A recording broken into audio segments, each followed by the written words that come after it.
একটি ছোট্ট গ্রামে অমিত নামে এক দরিদ্র কৃষক বাস করতেন। তার পরিবারে ছিলেন শুধু তার স্ত্রী শ্রেয়া এবং একটি গরু। তাদের সামান্য কিছু জমি ছিল, কিন্তু তা এতটাই অনুর্বর ছিল যে সেখানে কোনো ফসলই জন্মাতো না। বছরের পর বছর স্বামী স্ত্রী কঠোর পরিশ্রম করেও দারিদ্র্য তাদের পিছু ছাড়ছিল না। কি হয়েছে?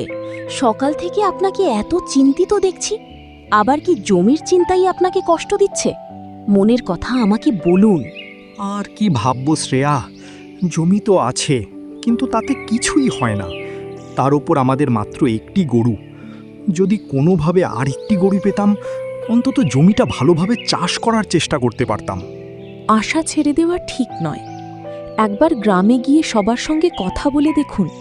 হয়তো কেউ কয়েকদিনের জন্য তাদের গরু দিতে রাজি হবে।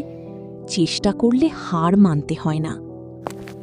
শ্রেয়ার কথা শুনে অমিতের মনে সামান্য আশা জাগল। তিনি সঙ্গে সঙ্গে গ্রামের দিকে রওনা হলেন।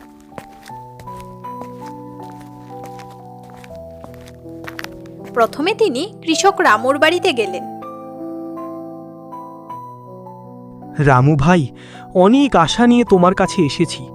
আমার মাত্র একটি গরু আছে, তাই জমির কাজ ঠিকমতো হচ্ছে না। যদি কয়েকদিনের জন্য তোমার একটা গরু দাও, তাহলে হয়তো আমি আমার জমিতে কিছু কাজ করতে পারবো। ভাই অমিত, তোমার কষ্ট আমি ভালোই বুঝি, কিন্তু এই সময়ে আমার নিজের জমিতেও অনেক কাজ চলছে। আমি যদি তোমাকে আমার একটি গরু দিই, তাহলে আমার নিজের কাজই বন্ধ হয়ে যাবে। তাই ইচ্ছে থাকা সত্ত্বেও আমি তোমাকে সাহায্য করতে পারছি না। কোনো সমস্যা নেই ভাই, আমি বুঝতে পারছি প্রত্যেকেরই নিজস্ব অসুবিধা থাকে। শুধু ভেবেছিলাম হয়তো কেউ আমাকে সাহায্য করবে। হতাশ হইও না ভাই, পরিশ্রমী মানুষের ভাগ্য একদিন অবশ্যই বদলায়। আজ তোমাকে সাহায্য করতে না পারায় আমারও খারাপ লাগছে। আমি ঈশ্বরের কাছে প্রার্থনা করব যেন তোমার ভালো দিন শিগগিরই আসে। রামুর কথা শুনে অমিত সেখান থেকে এগিয়ে গেলেন। এরপর সে মোহনের বাড়ির পথে রওনা দিল।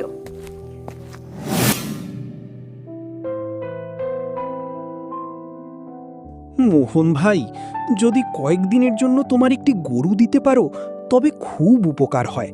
আমি শিগগিরই তা ফিরিয়ে দেব। ভাই, তোমাকে সাহায্য করার ইচ্ছে তো আছে, কিন্তু এখন আমার জমিতে বীজ বোনার সময় চলছে। তাই এই মুহূর্তে বলত্তি দেওয়া আমার পক্ষে কঠিন। আগে আমাকে নিজের জমির কাজ শেষ করতে হবে। মনে হচ্ছে ভাগ্যই আমার সহায় নয়।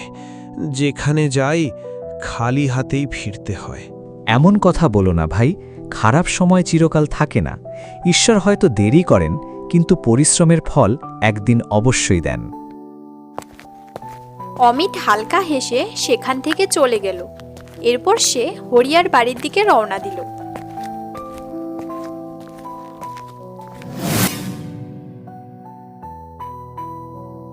হরিয়া ভাই, তুমি কি কয়েকদিনের জন্য তোমার একটি গরু আমাকে দেবে?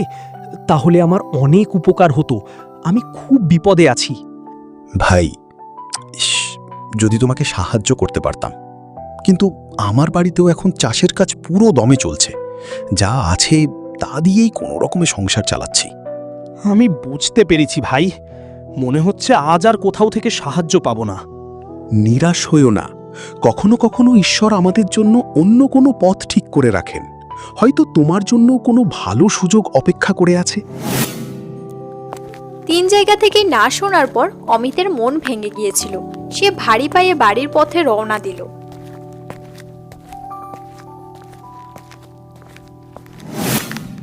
সন্ধ্যার সময় সে বাড়ি পৌঁছালো। তাকে দেখে শ্রেয়া জিজ্ঞেস করল,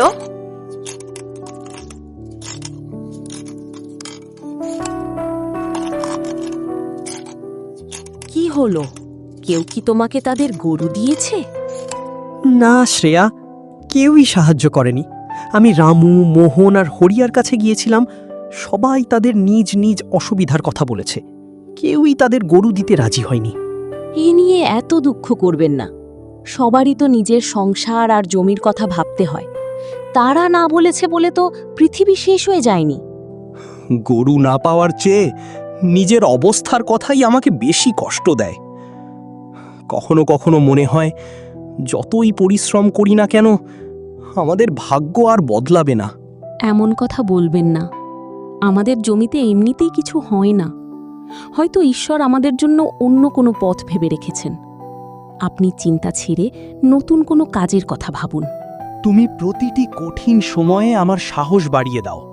তুমি পাশে না থাকলে হয়তো অনেক আগেই হাল ছেড়ে দিতাম। স্বামী স্ত্রীর একে অপরের সঙ্গই তো সবচেয়ে বড় শক্তি। যতদিন আমরা দুজন একসঙ্গে আছি ততদিন কোনো বিপদই আমাদের হারাতে পারবে না। শ্রেয়ার কথা শুনে অমিতের মন কিছুটা শান্ত হলো। সেদিন রাতে তারা সাধারণ খাবার খেয়ে শুয়ে পড়ল, কিন্তু তারা জানতো না যে পরের দিন মন্দিরে হওয়া একটি সাক্ষাৎ তাদের পুরো জীবন বদলে দিতে চলেছে।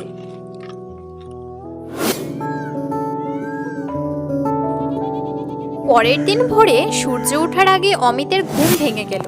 সারা রাত অমিত নিজের দুঃখ কষ্টের কথাই ভাবছিল। কিছুক্ষণ সে খাটিয়াই বসে রইল, তারপর উঠে প্রস্তুত হলো। আজ এত ভোরে কোথায় যাওয়ার প্রস্তুতি নিচ্ছেন? এখনো তো গ্রামের লোকেরাও জেগে ওঠেনি। মনটা খুব অস্থির শ্রেয়া। ভাবছি মন্দিরে গিয়ে ভগবানের সামনে আমার দুঃখের কথা বলবো। হয়তো সেখানে গেলে মনটা একটু শান্তি পাবে। এ তো খুব ভালো কথা। ভগবানের ঘর থেকে কেউ খালি হাতে ফেরে না। যান, মনের সব কথা তার কাছে খুলে বলুন। মাথা নেড়ে অমিত মন্দিরের দিকে রওনা দিল। গ্রামের পুরনো মন্দিরটি একটি বড় বিপুল গাছের নিচে ছিল। ভোরবেলা হওয়ায় সেখানে লোকজনও খুব বেশি ছিল না।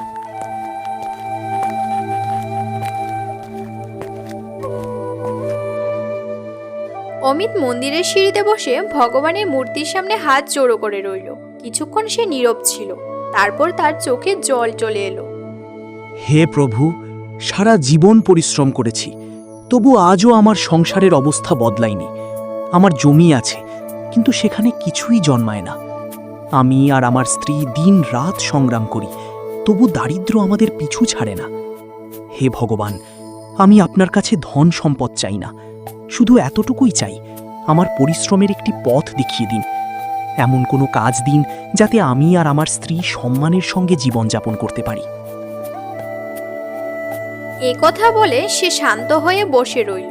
এমন সময় মন্দিরের বাইরে থেকে এক বৃদ্ধার কণ্ঠস্বর শোনা গেল। বাবা, কেউ আছো কি যে আমাকে একটু সাহায্য করবে? অমিত ফিরে তাকিয়ে দেখল এক বৃদ্ধা একটি ভারী বস্তার পাশে দাঁড়িয়ে আছে। তার বয়স অনেক হয়েছে আর তাকে খুব ক্লান্ত দেখাচ্ছিল। অমিত সঙ্গে সঙ্গে তার কাছে এগিয়ে গেল। বুড়িমা, আপনি এত ভারী বস্তা নিয়ে কোথায় যাচ্ছেন? আপনাকে তো খুব ক্লান্ত দেখাচ্ছে। বলুন, আমি কিভাবে আপনার সাহায্য করতে পারি? বাবা, আমি পাশের গ্রামের বাসিন্দা। এখানে কিছু জরুরি কাজে এসেছিলাম, কিন্তু এখন এই বস্তা নিয়ে ফিরে যাওয়া আমার পক্ষে আর সম্ভব নয়। আগের মতো পায়ে আর শক্তি নেই। বুড়িমা, আপনি চিন্তা করবেন না। আপনি চাইলে আমি এই বস্তাটি আপনার গ্রাম পর্যন্ত পৌঁছে দিতে পারি। বয়োজ্যেষ্ঠদের সাহায্য করা তো আমাদের কর্তব্য। সত্যিই বলছো বাবা? আজকাল তো মানুষ নিজেদের কাজ নিয়েই এত ব্যস্ত যে অন্যের জন্য সময়ই পায় না। তোমার কথা শুনে আমার মনটা খুব শান্তি পেল। ভগবান তোমার মঙ্গল করুন। এতে ধন্যবাদ দেওয়ার কিছু নেই। আমার কারণে যদি আপনার সামান্য কষ্টও কমে, তাতেই আমি খুশি হব। এ কথা শুনে বৃদ্ধা খুব আনন্দিত হলেন। কিছুক্ষণ পরে দুজনে গ্রামের পথে হাঁটতে শুরু করলো। বস্তাটি বেশ ভারী ছিল, তবু অমিত কোনো অভিযোগ না করে সেটি বহন করে চলল।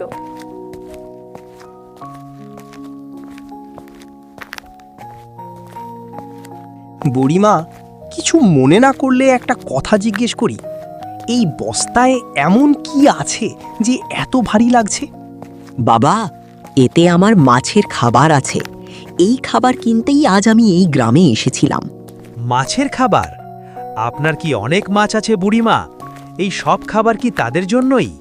হ্যাঁ বাবা, আমাদের বাড়ির পেছনে একটি ছোট পানির ট্যাঙ্ক আছে। সেখানেই আমি মাছ চাষ করি। আমার স্বামী মাছ খেতে খুব ভালোবাসেন, তাই বহু বছর আগে আমি এই কাজ শুরু করেছিলাম। তাহলে কি আপনি প্রতিদিন তাদের দেখাশোনা করেন? কাজটা তো সহজ নয়। আমার কোনো সন্তান নেই বাবা। এই পৃথিবীতে আমার স্বামীই আমার পরিবার। তিনি এখন আর চলাফেরা করতে পারেন না, তাই তার সুখের কথা ভাবাই আমার জীবনের সবচেয়ে বড় কাজ। আমি যখন নিজের হাতে মাছ রান্না করে তাকে খাওয়াই আর তার মুখে হাসি দেখি, তখন আমার সব ক্লান্তি দূর হয়ে যায়। ভালোবেসে করা কাজ কখনো বোঝা মনে হয় না বাবা। বুড়িমা, সত্যি বলতে আপনার কথা শুনে আমার খুব ভালো লাগছে। আজকের দিনে এমন ভালোবাসা আর নিবেদন খুব কমই দেখা যায়। বাবা, জীবনে অর্থের চেয়ে আপনজনদের সঙ্গ অনেক বেশি মূল্যবান। পরিবার পাশে থাকলে সবচেয়ে কঠিন সময়ও সহজে কেটে যায়। কথা বলতে বলতে তারা এগিয়ে চলল। তারা জানতো না যে এই যাত্রা শুধু একটি বস্তা বহনের যাত্রা নয়, বরং অমিতের ভাগ্য বদলে দেওয়ার এক নতুন পথের সূচনা হতে চলেছে। অবশেষে অমিত ও বৃদ্ধা তাদের গ্রামে পৌঁছে গেল। গ্রামটি ছোট হলেও খুব পরিষ্কার পরিচ্ছন্ন ছিল। কিছুক্ষণ পর তারা একটি সাধারণ কুঁড়েঘরের সামনে এসে দাঁড়ালো। এই তো বাবা, আমরা বাড়ি পৌঁছে গেছি। আজ যদি তুমি আমাকে সাহায্য না করতে, তাহলে কিভাবে এই বস্তাটি এখানে আনতাম জানি না। তোমার এই উপকার আমি কখনো ভুলব না। বুড়িমা, আপনি বারবার ধন্যবাদ দিচ্ছেন কেন? আমি তো শুধু আমার কর্তব্য পালন করেছি। বয়োজ্যেষ্ঠদের সাহায্য করা আমাদের মতো মানুষের দায়িত্ব। দুজনে কুঁড়েঘরের ভেতরে গেল। সেখানে এক বৃদ্ধ খাটিয়ায় বসেছিল। বয়সের ছাপ তার মুখে স্পষ্ট হলেও চোখে ছিল আন্তরিকতার দীপ্তি। শুনছেন, আজ ভগবান আমাদের অনেক বড় সাহায্য করেছেন। পথে এই ভদ্র ছেলেটির সঙ্গে দেখা হয়ে গেল। ও না থাকলে আমি এত ভারী বস্তা নিয়ে বাড়ি ফিরতে পারতাম না। বাবা, তোমাকে অনেক অনেক ধন্যবাদ। আজকাল মানুষ নিজের কাজ নিয়েই এত ব্যস্ত থাকে যে অন্যের জন্য সময় বের করতে পারে না, কিন্তু তুমি কোনো স্বার্থ ছাড়াই আমাদের সাহায্য করেছ। ভগবান তোমাকে সুখে রাখুন। বাবাজি, আমাকে লজ্জা দেবেন না। আমি তো শুধু সেই কাজটুকুই করেছি যা প্রত্যেক মানুষের করা উচিত। আপনার আশীর্বাদের চেয়ে বড় আর কিছু আমার কাছে নেই। তোমার কথাবার্তা শুনে মনে হচ্ছে তোমার শিক্ষা দীক্ষা খুব ভালো। যে অন্যের মঙ্গল কামনা করে, ভগবানও যেন তার মঙ্গল করেন। এসো বাবা, তোমাকে আমার মাছগুলো দেখাই, যাদের জন্য আমি এত দূর থেকে খাবার কিনে এনেছি। এ কথা শুনে অমিতের মুখে মৃদু হাসি ফুটে উঠল। অমিত উৎসাহের সঙ্গে তার পিছু পিছু গেল। কুঁড়েঘরের পেছনে একটি বড় পানির ট্যাঙ্ক ছিল। তাতে কয়েকটি মাছ সাঁতার কাটছিল। কিছু কিছু ছোট, আবার কিছু বেশ বড় হয়ে উঠেছিল। মাছগুলো দেখে অমিতের চোখ আনন্দে জ্বলে উঠল। সে বলল, আরে বাহ বুড়িমা, আমি তো কখনো একসঙ্গে এত মাছ দেখিনি। এরা কত সুস্থ আর বড় দেখাচ্ছে। সত্যি আপনি এদের খুব ভালোভাবে যত্ন নিয়েছেন। বাবা, এদের যত্ন নেওয়া আমার কাছে পরিবারের যত্ন নেওয়ার মতোই। আমি প্রতিদিন সময় মতো এদের খাবার দিই এবং পানিরও খেয়াল রাখি। পরিশ্রম করলে সব কাজই ভালো ফল দেয়। সত্যি বলছি বুড়িমা, এদের দেখে আমার মন ভরে গেল। আমি কখনো ভাবিনি একটি ছোট ট্যাঙ্কেও এত সুন্দরভাবে মাছ চাষ করা যায়। শুরুটা ছোট ছিল, কিন্তু ধীরে ধীরে সব বেড়েছে। যে কোনো কাজে ধৈর্য রাখা খুবই জরুরি। কিছুক্ষণ পরে বৃদ্ধা ঘর থেকে জল ও সামান্য গুড় এনে অমিতকে দিল। বাবা, তোমাকে দেওয়ার মতো আমাদের কাছে বেশি কিছু নেই, তবে এই সামান্য গুড় আর জল গ্রহণ করো, তাতে আমাদের ভালো লাগবে। বুড়িমা, আপনি আমাকে যে সম্মান দিয়েছেন সেটাই আমার কাছে অনেক বড় ব্যাপার। আপনার হাতের এই গুড় আমার কাছে কোনো মিষ্টির চেয়ে কম নয়। ভগবান তোমাকে সব সময় সুখে রাখুন বাবা। তোমার মতো ভালো মানুষ এখনও পৃথিবীতে আছে, এ কথা ভেবেই মন শান্তি পায়। বুড়িমা, এবার আমার যাওয়া উচিত। বাড়িতে আমার স্ত্রী আমার জন্য অপেক্ষা করছে। আজ আপনাদের দুজনের সঙ্গে দেখা করে খুব ভালো লাগলো। যাও বাবা, সুখে থেকো। ভগবান তোমার সব কষ্ট দূর করুন এবং তোমার জীবন আনন্দে ভরিয়ে দিন। এদিকে এলে অবশ্যই আমাদের বাড়িতে আসবে। এখন তুমি আমাদের কাছে ছেলের মতোই। অবশ্যই বাবাজি, আপনাদের দুজনকে আমি কখনো ভুলব না। একথা বলে সে নিজের গ্রামের দিকে রওনা দিল।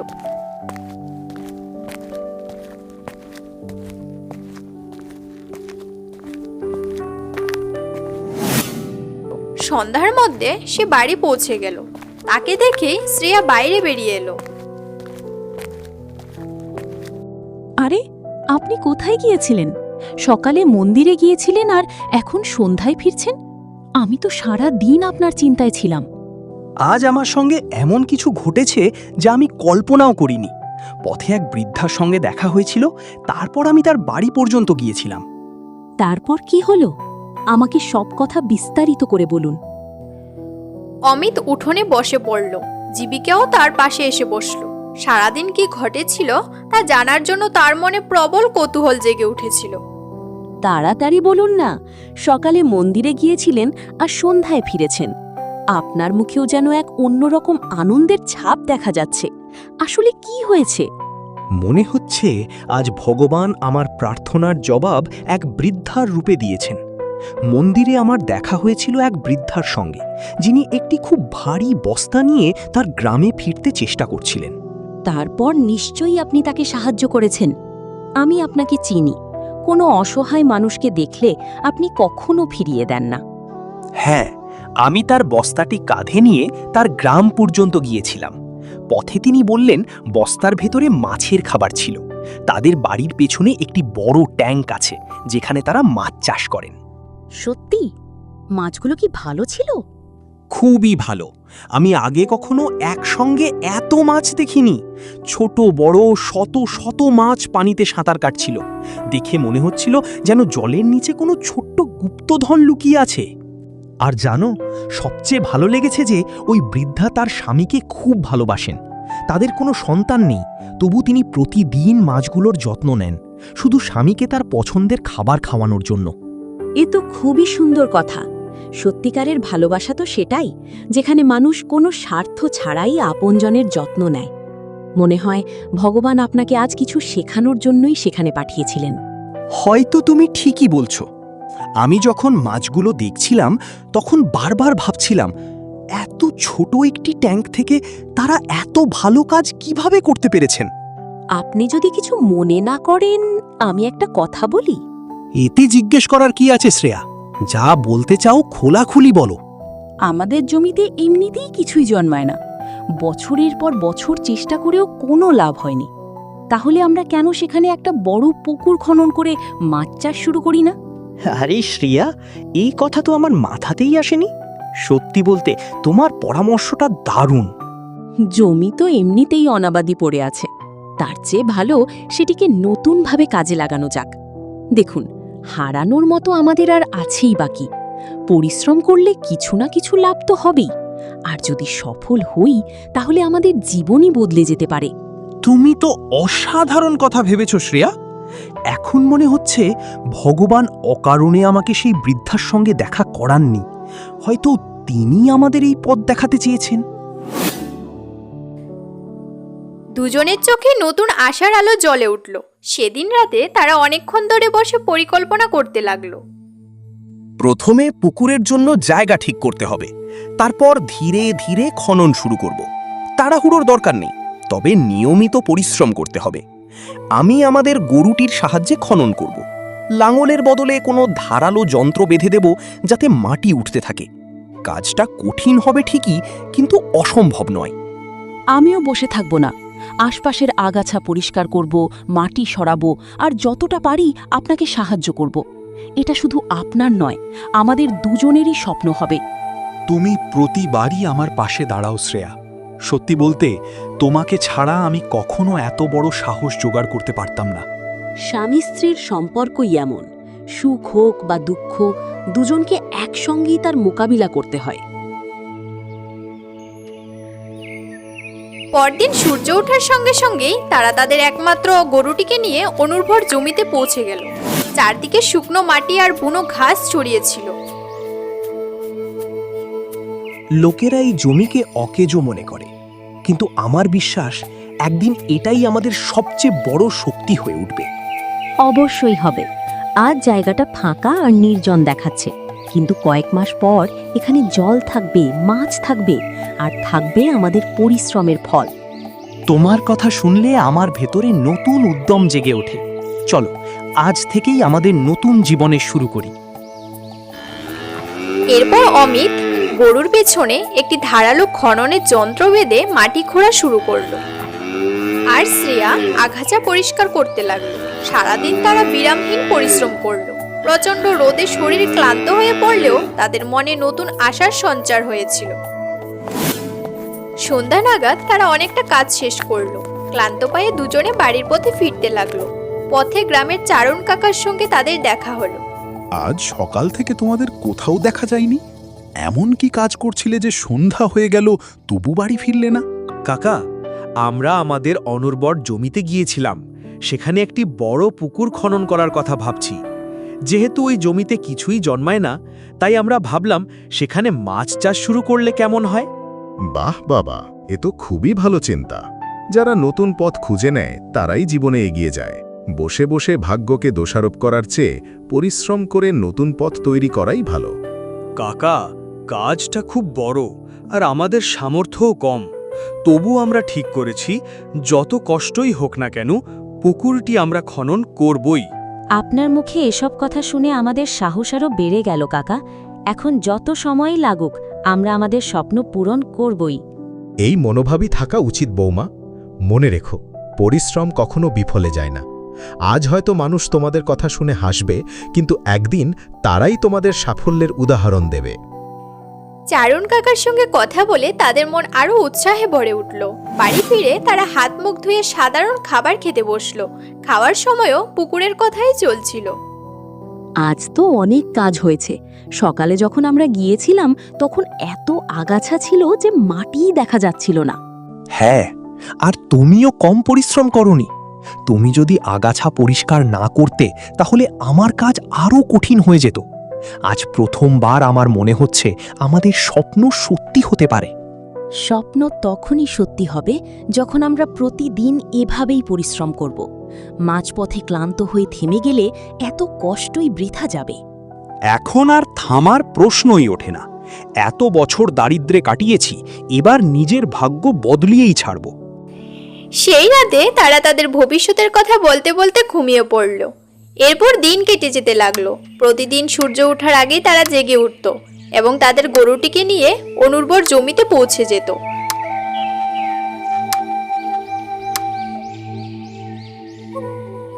অমিত মাটি খুঁড়ে চলতো আর শ্রেয়া আশেপাশের কাজ সামলাতো। কখনো তীব্র রোদ পড়তো, কখনো গরম হাওয়া বইতো, কিন্তু তারা দুজন কেউই হাল ছাড়তো না। শুনুন, কখনো কখনো মনে হয় পুকুরটা খুব বড়। কে জানে এটা সম্পূর্ণ করতে আর কত সময় লাগবে। সত্যি বলতে আমারও মাঝে মাঝে এমন মনে হয়, কিন্তু তারপর ভাবি যদি আমরা প্রতিদিন অল্প অল্প করেও এগিয়ে যেতে থাকি তবে একদিন এই কাজ নিশ্চয়ই শেষ হবে। আপনি ঠিকই বলেছেন। বড় সাফল্য ছোট ছোট পদক্ষেপের মাধ্যমেই অর্জিত হয়। শুধু ভগবান যেন আমাদের সাহস যোগান। ভগবান অবশ্যই পরিশ্রমীদের পাশে থাকেন। আমার পূর্ণ বিশ্বাস একদিন এই পুকুরই আমাদের জীবন বদলে দেবে। মাসের পর মাস কেটে গেল। ধীরে ধীরে গর্তটি বড় হতে লাগলো। এখন দেখলেই বোঝা যাচ্ছিল যে সেখানে একটি বিশাল পুকুর তৈরি হচ্ছে। গ্রামের লোকেরাও মাঝে মধ্যে এসে তা দেখতে লাগলো।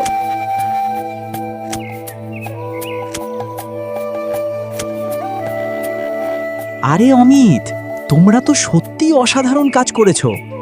আগে এখানে শুধু শুকনো জমি ছিল, আর এখন তো সত্যিই পুকুরের মতো দেখাচ্ছে। ভাই, এসবই আমাদের পরিশ্রমের ফল।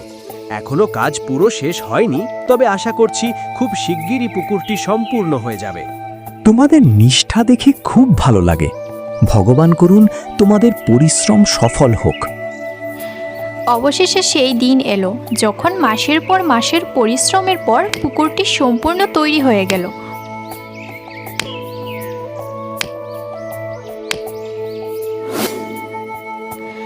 অমিত আর শ্রেয়া পুকুরের পাড়ে দাঁড়িয়ে সেটির দিকে তাকিয়ে রইল।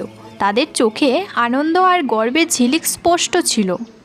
যে জায়গা নিয়ে সবাই বলতো এখানে কিছুই হবে না, আজ সেখানে এত বড় একটি পুকুর দাঁড়িয়ে আছে। সত্যি, এটা আপনার বুদ্ধি আর আমাদের দুজনের পরিশ্রমের ফল। না শ্রেয়া, এটা শুধু আমাদের দুজনের যৌথ পরিশ্রমের ফল। আজ এই পুকুরটিকে দেখে মনে হচ্ছে আমাদের সমস্ত ক্লান্তি আর সংগ্রাম সার্থক হয়েছে। এখন শুধু ভগবানের কাছে প্রার্থনা যেন ভালো বৃষ্টি হয়। একবার পুকুরটি জলে ভরে উঠলেই আমরা আমাদের স্বপ্নকে আরও এগিয়ে নিয়ে যেতে পারব।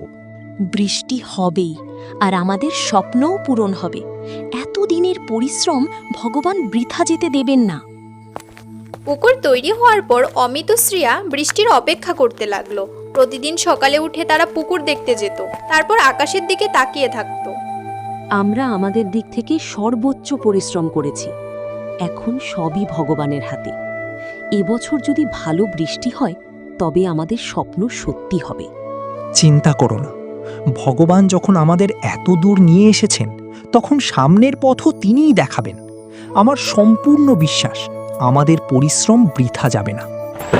কয়েকদিনের মধ্যেই আবহাওয়া বদলে গেল। আকাশে কালো মেঘ জমলো, শীতল বাতাস বইতে শুরু করলো। তারপর এক রাতে প্রবল বৃষ্টি নামলো। একদিন নয়, টানা কয়েকদিন বৃষ্টি হতে থাকলো। বৃষ্টি থামার পর দুজনে দৌড়ে পুকুর দেখতে গেল। পুকুরটি টলটলে জলে পরিপূর্ণ হয়ে উঠেছে। তা দেখে তাদের আনন্দ আর ধরে না।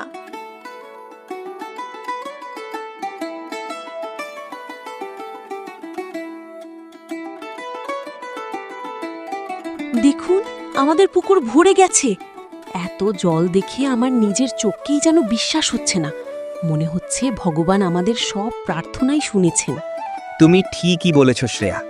যেদিন আমরা এখানে কাজ শুরু করেছিলাম সেদিন আমিও ভাবিনি যে এমন দৃশ্য দেখতে পাবো। আজ আমার সব পরিশ্রম সার্থক বলে মনে হচ্ছে।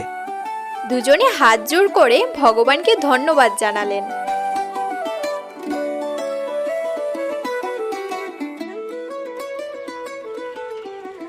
কয়েকদিন পরে অমিত পাশের শহর থেকে ছোট ছোট মাছের পোনা কিনে নিয়ে এলো।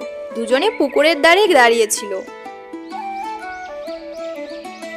শুনছেন, এগুলো আস্তে আস্তে পানিতে ছেড়ে দিন। এখন এরাই আমাদের পরিশ্রমের সবচেয়ে বড় সম্পদ। হ্যাঁ, আমরা এদের নিজের সন্তানের মতোই যত্ন নেব। যদি এরা ভালোভাবে বড় হয়ে ওঠে তবে আমাদের জীবন বদলে যেতে পারে। দুজনে মিলে সব পোনায় পুকুরে ছেড়ে দিল। দিন কেটে যেতে লাগলো। অমিত প্রতিদিন মাছগুলোকে খাবার দিত এবং যত্ন নিত। শ্রেয়া সব কাজে তাকে সাহায্য করত। ধীরে ধীরে ছোট মাছগুলো বড় হতে লাগলো। কয়েক মাস পর পুকুরে বেশ বড় বড় মাছ দেখা যেতে লাগলো। এক সন্ধ্যায় দুজনে পুকুরের ধারে দাঁড়িয়েছিল। জলে বড় বড় মাছ সাঁতার কাটছিল। শ্রেয়া, দেখো আমাদের মাছগুলো কত বড় হয়ে গেছে। এখন মনে হচ্ছে ওগুলো বিক্রি করার সময় এসে গেছে।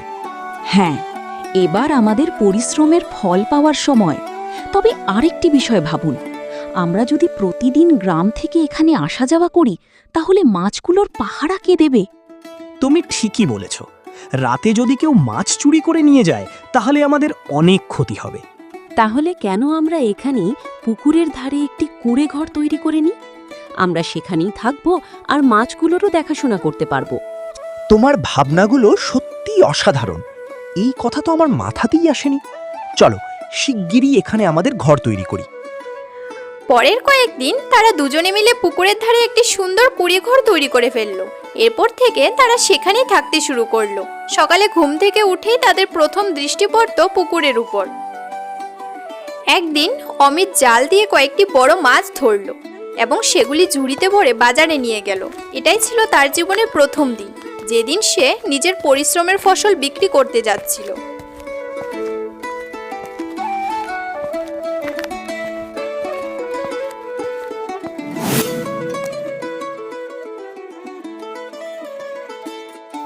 আরে ভাই, মাছগুলো তো খুব ভালো দেখাচ্ছে।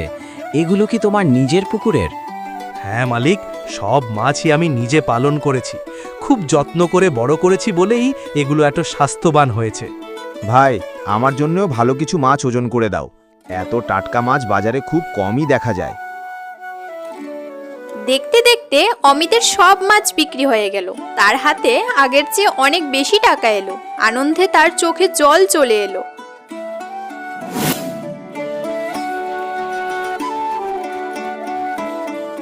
কি হলো, মাছগুলো বিক্রি হয়েছে তো? আরে শ্রেয়া, সব মাছ বিক্রি হয়ে গেছে, একটাও ফিরিয়ে আনতে হয়নি। ক্রেতাদের আমাদের মাছ এত ভালো লেগেছে যে তারা পরের বারও আসতে বলেছে। সত্যি, এ তো খুব বড় সুখবর। আজ আমাদের পরিশ্রমের প্রথম ফল মিলল। হ্যাঁ, আর এসবই তোমার বুদ্ধির ফল। তুমি যদি আমাকে পুকুর খননের পরামর্শ না দিতে তাহলে হয়তো আজও আমরা সেই দারিদ্র্যের মধ্যেই দিন কাটাতাম। না, এটা আমাদের দুজনেরই পরিশ্রমের ফল। আমি একা কিছুই করতে পারতাম না।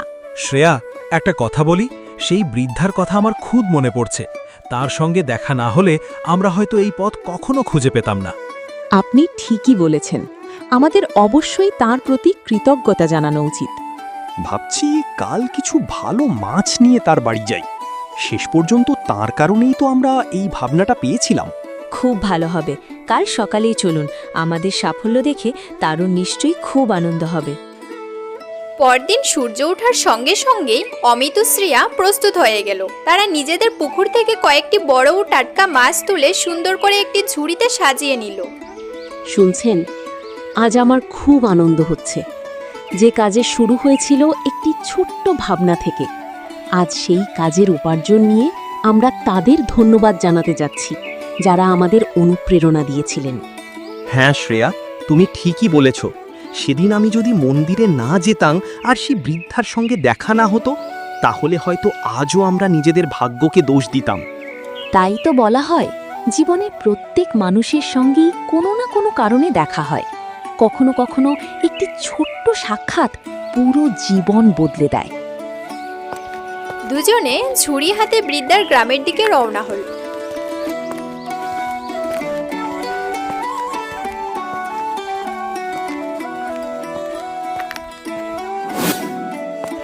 কিছুক্ষণ পর তারা বৃদ্ধার কুঁড়েঘরের সামনে এসে পৌঁছালো।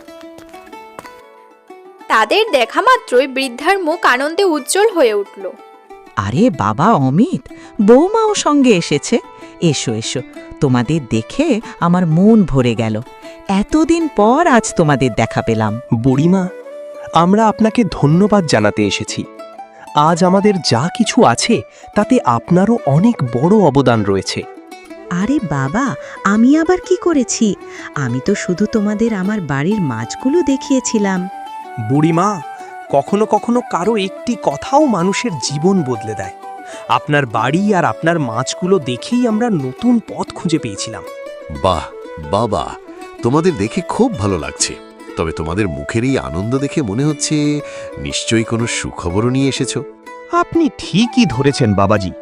আমরা আমাদের অনুর্বর জমিতে একটি বড় পুকুর তৈরি করে মাছ চাষ শুরু করেছি। এখন আমাদের মাছ বিক্রি হচ্ছে আর আমাদের জীবন আগের চেয়ে অনেক ভালো হয়ে গেছে। এ খবর শুনে মন ভরে গেল বাবা। তোমরা প্রমাণ করে দিয়েছ যে পরিশ্রম আর ধৈর্যের দ্বারা অসম্ভব কাজও সম্ভব হয়ে ওঠে। শুরুর পথটা খুব কঠিন ছিল বাবাজি, কিন্তু আমরা হাল ছাড়িনি এবং ভগবানের উপর বিশ্বাস রেখেছিলাম।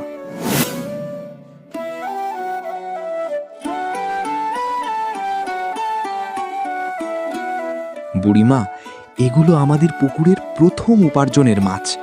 দয়া করে গ্রহণ করুন, এটি আমাদের পক্ষ থেকে সামান্য কৃতজ্ঞতার নিদর্শন। বাবা, এর চেয়ে বড় উপহার আমার কাছে আর কিছুরই হতে পারে না। তোমরা নিজেদের পরিশ্রমের ফল আমাদের দিয়েছ। এগুলো শুধু মাছ নয়, তোমাদের ভালোবাসা আর শ্রদ্ধার প্রতীক। বুড়িমা, আপনার আশীর্বাদই আমাদের সবচেয়ে বড় সম্পদ। এই সামান্য উপহার তার তুলনায় কিছুই নয়। ভগবান তোমাদের দিন দিন আরও উন্নতি দান করুন। যেভাবে তোমরা বয়োজ্যেষ্ঠদের সম্মান করেছ, সারা জীবন তেমন সম্মান ও সুখ পেও। বাবা, তুমি যখন প্রথম এখানে এসেছিলে তোমার মুখে চিন্তার ছাপ স্পষ্ট ছিল, কিন্তু আজ তোমার চোখে আত্মবিশ্বাস আর আনন্দ দেখতে পাচ্ছি। এটা দেখে আমার খুব শান্তি লাগছে।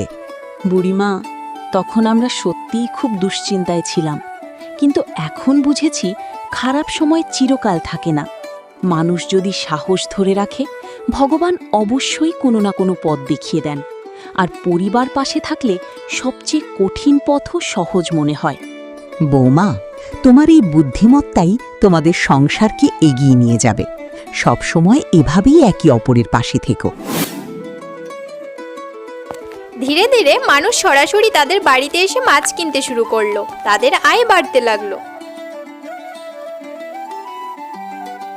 ভাই অমিত, তোমার মাছের অনেক প্রশংসা শুনেছি। আমরা কি এখান থেকেই কিছু মাছ কিনতে পারি? অবশ্যই ভাই, আপনারা এসেছেন এটাই আমাদের আনন্দ। যত মাছ প্রয়োজন নিয়ে যান। তোমার পরিশ্রম দেখে আমরা খুবই মুগ্ধ হয়েছি। যে জমিকে সবাই অকেজো ভাবত, সেই জমি থেকেই তুমি নিজের ভাগ্য বদলে ফেলেছ। সবই ভগবানের কৃপা আর আমার স্ত্রীর সহযোগিতার ফল। আমি একা কখনো এত দূর এগোতে পারতাম না। কঠিন পরিস্থিতি মানুষকে থামিয়ে দেওয়ার জন্য নয়, বরং নতুন পথ খুঁজে নেওয়ার সুযোগ করে দেওয়ার জন্যই আসে। পরিশ্রম, ধৈর্য আর সঠিক চিন্তাভাবনা থাকলে অনুর্বর জমিও সাফল্যের পুকুরে পরিণত হতে পারে। আর জীবনে যেসব ভালো মানুষের সঙ্গে দেখা হয় এবং যাদের উপকারে আমরা এগিয়ে যেতে পারি, তাদের কখনো ভুলে যাওয়া উচিত নয়। বন্ধুরা, তোমাদের যদি গল্পটি ভালো লেগে থাকে তাহলে অবশ্যই চ্যানেলটিকে সাবস্ক্রাইব করে পাশে থাকা বেল আইকনটি প্রেস করবে, যাতে নতুন নতুন ভিডিও মিস না হয়।